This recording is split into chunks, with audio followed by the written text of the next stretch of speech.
Hi folks, it's Dr. E and I'm here with a video that walks through the journal assignment.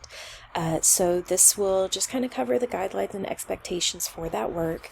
And just know that underneath all of this is really just something that is pushing you to actively engage with what it is that we're reading. So sometimes if we're just trying to check that reading off of our to-do list, we're flipping pages, we're not necessarily taking in all of that information. I know that I'm guilty of this all the time, so I really try to, before I start my reading, focus in on what my goal is, right? And so our goal with the journal assignment is to really engage and think about what it is that we're reading through a particular kind of process, right? So for each journal, you're going to create and upload a document. Please make sure it's in the proper format, and you will post that in the assignment area of D2L. So I, as always, am providing a template that has all the right spacing. There's really no reason to go through all the steps of setting up your own MLA formatted document when that is something that you can have at your fingertips without having to do anything. And then, of course, there's a link if you need to access the Microsoft Office suite, which you have a free version of as a student. So each entry or each journal should include the week number, the text title that we are assigned to read that week, and then, of course, the author's name, okay? So it's usual that our text titles are going to be in quotation marks because they're coming from our course text, which is an anthology, right? So every reading in our anthology is essentially something that needs quotation marks for the title, not italics. Italics is only used for the overall book title. So the, Norton Anthology of English Literature, that's what would be italicized. And then everything else within that is going to be in quotation marks.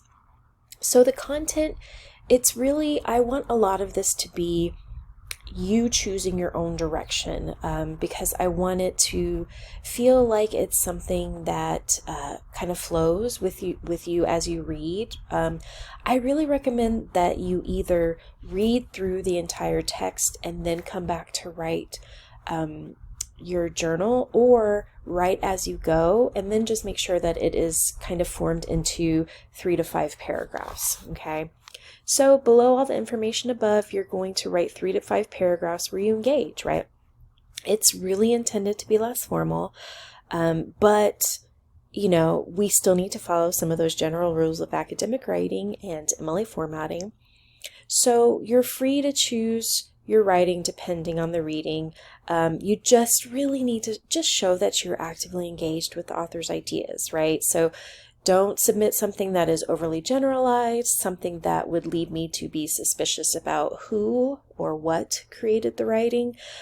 Make it personal. That's the fun thing about journal writing, is that you can make those connections to yourself while still showing that you've read, showing that you understand the author's ideas, give credit, etc.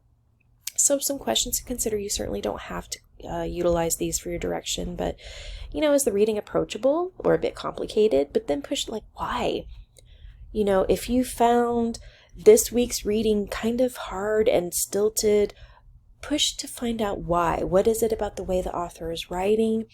Some of you tend to do really well when there's lots of imagery and there's lots of kind of description. And then some of you just want that more straightforward writing.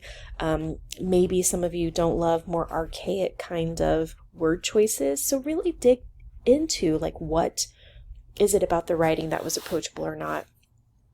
What in the reading is connected to the author's life? And then how. So we're really pushing after these questions to dig into the what, the why, the how, that kind of thing. What is your connection to the author's life or reading? Asking these questions.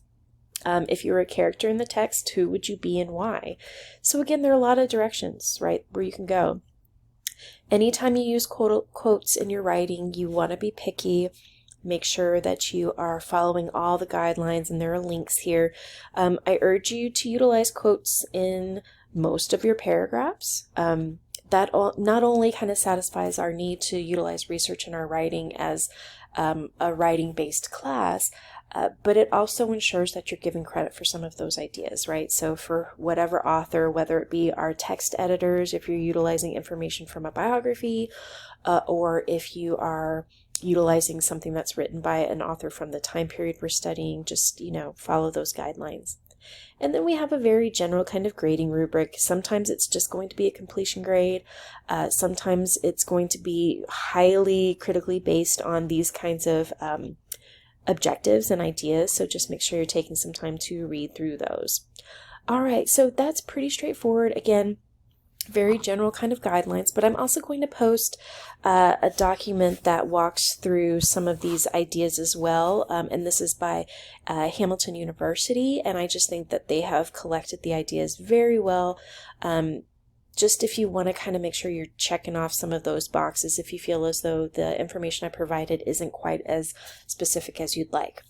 Okay, all right, so good luck with your first more formal, even though it's an informal assignment, journal assignment, since we've already completed one. And as always, just go ahead and let me know if you have any concerns or questions. Post in that Q&A discussion board area, and good luck.